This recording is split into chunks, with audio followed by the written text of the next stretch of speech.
మరణం జయించడం అంటే సామాన్య విషయం కాదు. భూమి మీద నేను వీరుడను, సూర్యుడను, నేను ప్రపంచ చక్రవర్తిని అన్నవాడు కూడా మరణానికి దాసుడైపోయాడు. ఇది మనందరికీ తెలుసు. నేను గొప్ప పండితుడు అన్నవాడు కూడా మరణానికి దాసుడయ్యాడు. పండితులు మరణానికి దాసులయ్యారు, చక్రవర్తులు మరణానికి దాసులయ్యారు, శాస్త్రవేత్తలు మరణానికి దాసులయ్యారు, గొప్ప చదవరులు, పామరులు అందరూ మరణానికి దాసులయ్యారు. అయితే మరణానికి దాసుని కానివాడు ఒకడే, ఆయనే ప్రభువైన యేసుక్రీస్తు వారు. మిత్రులారా, స్నేహితులారా, మీరు ఈ మాట ఆలోచించాలి, చెవిని పెట్టాలి.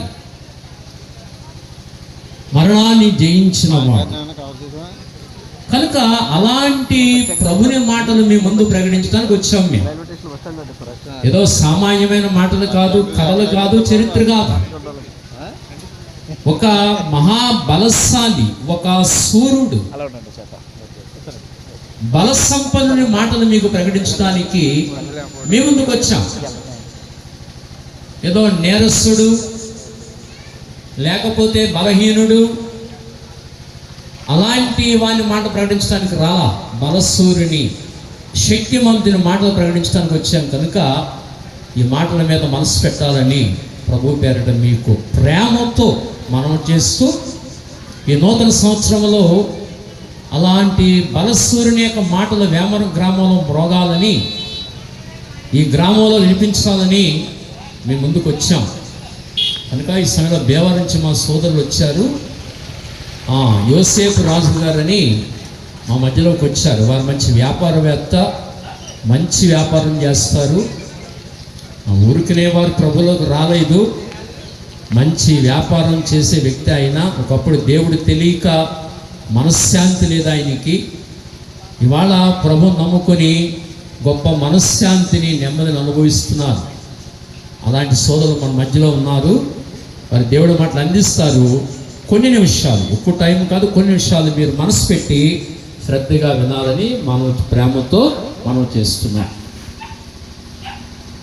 మా ప్రియులైనటువంటి వారికి, ఈ వేమవరం గ్రామ ప్రజలైనటువంటి వారందరికీ కూడా మరి ఈ నూతన సంవత్సరంలో మీ అందరికీ కూడా, సహోదరులైనటువంటి వారికి, మరి స్నేహితులైనటువంటి వారు మీ అందరికీ కూడా నూతన సంవత్సర శుభాకాంక్షలు తెలియజేస్తున్నాం.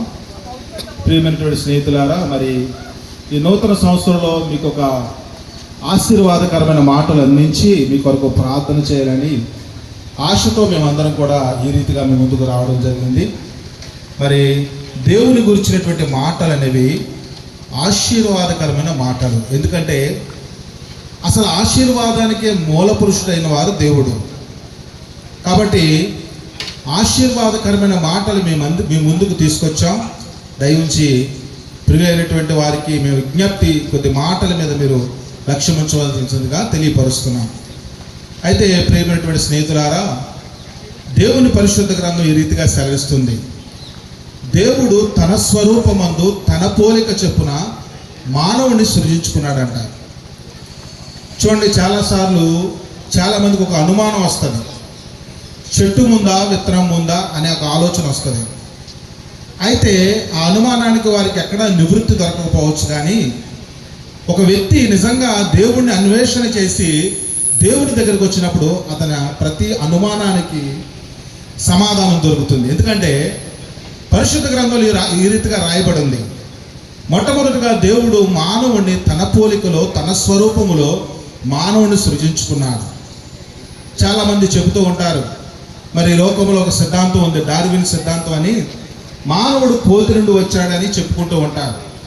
ప్రియులారా, మీరు ఎప్పుడైనా ఆలోచన చేయండి. ఒకవేళ నిజంగా మానవుడే కోతి నుండి వస్తే, ఎప్పుడైనా మానవుడికి రక్తం కావాల్సి వస్తే కోతి రక్తం ఎక్కిస్తే మానవుడు బతుకుతాడండి? బ్రతకడు. ఎందుకంటే కోతి రక్తం మానవునికి పని చేయదు. మానవుడు అనే వ్యక్తి దేవుని పోలికలో చేయబడ్డాడు, దేవుని చేత నిర్మించబడ్డాడు, దేవుని గుణలక్షణాలు కలిగి ఉన్నవాడు. అయితే మానవుడు దేవుని యొక్క మాట వినకపోవడం ద్వారా, దేవుని ద్వారా తనకు వచ్చేటువంటి ఆశీర్వాదాన్ని పోగొట్టుకొని పాపిగా చేయబడ్డాడు. తద్వారా మానవుడు దేవుడిచ్చినటువంటి ఆ పోలికను, దేవుని యొక్క రూపాన్ని, దేవుని యొక్క స్వభావాన్ని కోల్పోయాడు. అయితే మీరు ఆలోచన చేస్తే దేవుడికి మరణం లేదు. దేవుడు ఉన్నవాడు అనువాడు, ఆయనకు అసలు మరణమే లేదు. మరి అలాంటి దేవాది దేవుడు మానవుడిని తన పోలికలో చేసుకుంటే మానవుడు మరణమును తెచ్చుకున్నాడు. మీరు ఆలోచన చేయవచ్చు, ఈ లోకంలో ప్రతి మానవుడు చనిపోతాడండి. వాక్యం సెలవిస్తుంది, మన్నైనా అది వెనకటి మన్నైపోవును, ఆత్మ తాను దయచేసిన దేవుని యొద్దకు వెళ్ళిపోతుందంట. అయితే మానవుడు తెచ్చుకున్న మరణం ఏంటంటే ఆత్మ సంబంధమైన మరణం. అదే రెండవ మరణము. పాపము చేసిన ప్రతి వాణిని కూడా పాతాళం పట్టుకుంటుందండి. ఆ పాతాళం మానవుని ఎక్కడ తీసుకెళ్ళిపోతుందంటే నిత్య నరకాగ్ని గుండానికి. అక్కడ అగ్ని ఆరదు, పురుగు చావదు. మానవుడు యుగ యుగాలు ఆ నరక యాత్రను అనుభవిస్తూ ఆ భయంకరమైనటువంటి వ్యాధులలో వెళ్ళిపోతున్నాడు. మనం ఆలోచన చేస్తే మరి దేవుడు మానవుడు అలా నశించిపోవడం దేవునికి ఇష్టం లేదు. ఎందుకంటే దేవుడు తన బిడ్డలుగా తన స్వరూపంలో మానవుడిని చేసుకున్నాడు కనుక మానవుడు అలా నశించుకోవడం దేవునికి మాత్రం ఇష్టం లేదు. మరి దేవుడు మరి మానవుడిని రక్షించాలని అనుకున్నప్పుడు, ఆ నరకాగ్ని గుండా నుండి మానవుడిని తప్పించాలనుకున్నప్పుడు దేవుని వాక్యం సెలవిస్తుంది. దేవుడు అపోస్తుల కార్యాలు 3:26లో ఈ రకంగా సెలవిస్తుంది, మీలో ప్రతి వానిని కూడా తన దుష్టత్వం నుండి మళ్ళించి మిమ్మల్ని ఆశీర్వదించడానికి ఈ లోకానికి నేను వచ్చానని చెప్తున్నాను. నిజమే ప్రియులారా, మానవుల్లో ఉన్న దుష్టత్వం నుండి విడిపించి మానవుడిని ఆశీర్వదించడానికే యేసుక్రీస్తు ప్రభువారు 2025 సంవత్సరాల క్రితము ఈ భూమి మీదకి నరవతారిగా వచ్చారండి. మీరు దేవుని గ్రంథంలో ఈ రీతిగా ఒక మాట ఉంటుంది.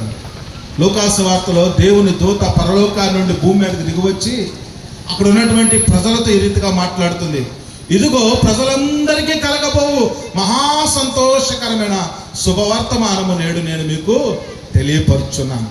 మీరు ఆలోచన చేయండి, ఒక వివాహం జరిగింది అనుకోండి, ఆ ఇంటి వరకే ఆనందము. ఒక ఇంట్లో బిడ్డ పుడితే ఆ ఇంటి వరకే సంతోషము. ఓ గ్రామంలో ఏదైనా మేలు జరిగితే ఆ గ్రామం వరకే సంతోషము. కానీ యేసుక్రీస్తు ప్రభువారు ఈ లోకానికి రావడం వల్ల ప్రజలందరికీ, సర్వ మానవాళికి సంతోషం అండి. ఎందుకంటే యేసుక్రీస్తు ప్రభువారు ప్రతి మానవుడిని కూడా ఆశీర్వదించడానికి ఈ లోకానికి నరవతారిగా వచ్చారండి. ఆయన ప్రతి మానవుడిని కూడా ఏ రీతిగా ఆశీర్వదించాడంటే, ఆయన ఏ రీతిగా మానవుడిని దీవించాడని మనం లేఖనాల్లోంచి పరిశుద్ధ గ్రంథంలో చూస్తే, దేవుడు మన ఎడల తన ప్రేమని వెల్లడిపరిచాడంటండి. దేవుడు మన ఎడల తన ప్రేమని వెల్లడిపరుస్తున్నాడు. ఎట్లనగా మనం ఇంకమును పాపులమై ఉండగానే క్రీస్తు యుద్ధకాలమందు భక్తిహీనుల కొరకు చనిపోయాడంట. యేసుక్రీస్తు ప్రభువారు మరణము మానవునికి ఒక ఆశీర్వాదముగా మార్చబడిందండి. మీరు ఆలోచన చేశారా? యేసుక్రీస్తు ప్రభు శిలువ మరణాన్ని మనం చూస్తే ఆయన 2 చేతులలో కూడా మేకులు కట్టబడ్డాయండి. ఆయన 2 కాళ్ళలో కూడా భయంకరమైన మేకులు కట్టబడ్డాయి. ఆయన తలపై ముళ్ళ కిరీటం పెట్టబడి ఉంది. ఆయన శరీరం అంతా కూడా నాగటి చాన వలె దున్నబడిందండి. ప్రియమైనటువంటి స్నేహితులారా, దేవాది దేవుడు మరి సర్వ సృష్టికర్త అయిన తండ్రి ఆ రీతిగా ఎందుకు నలగగొట్టబడ్డాడు? ఎందుకొరకంటే మన చేతుల ద్వారా చేసిన పాపముల కొరకు ఆయన చేతులలో మ్రేకులు కట్టబడ్డాయండి.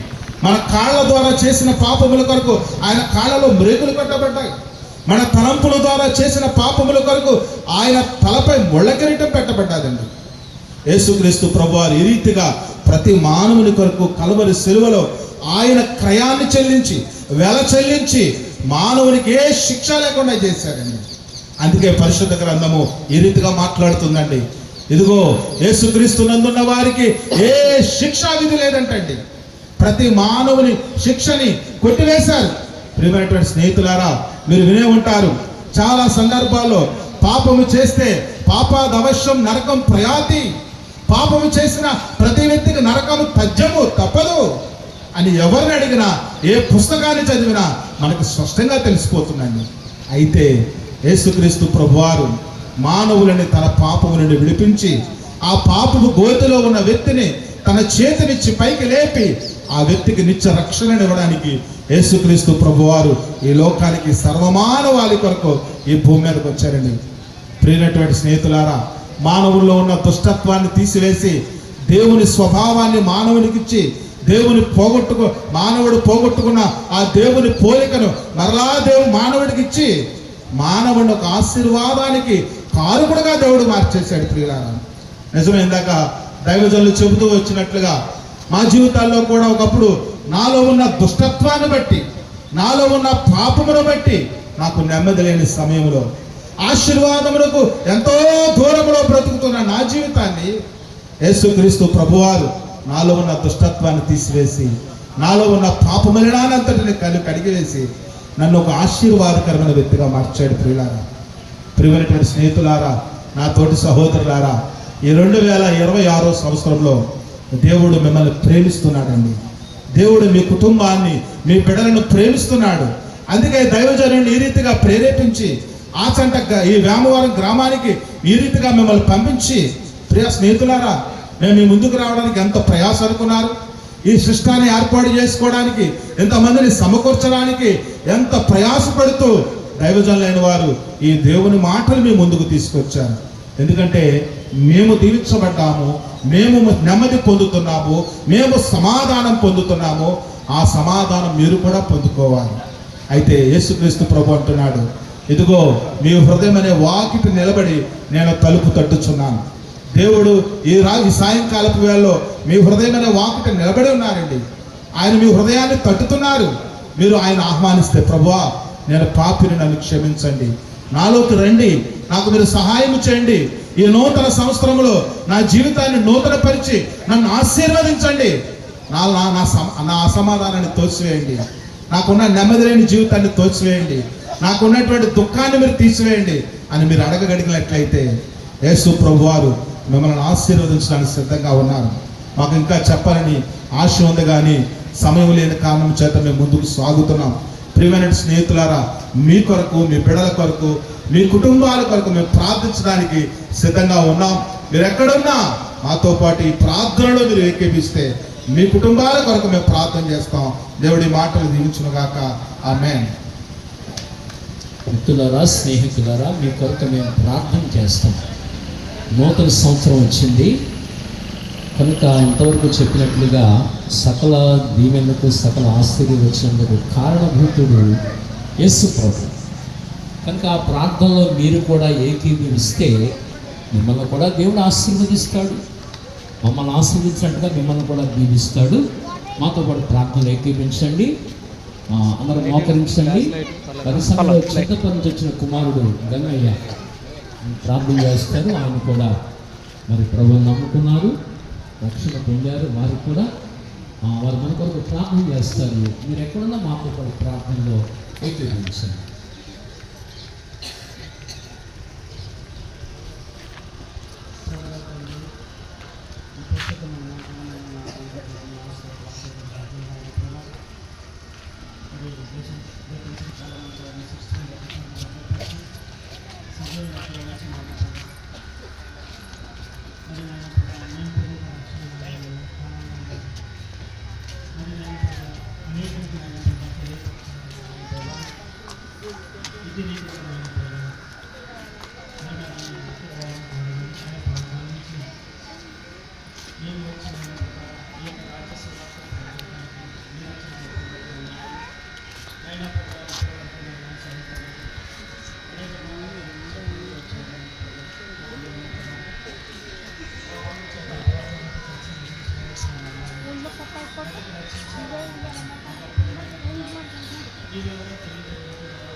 Nah,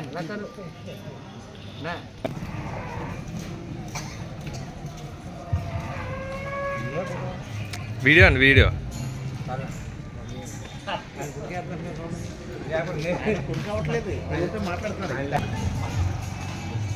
ఆటోలో ఉన్న వాళ్ళు ఎవరో నవ్య, దివ్య, అరుగో.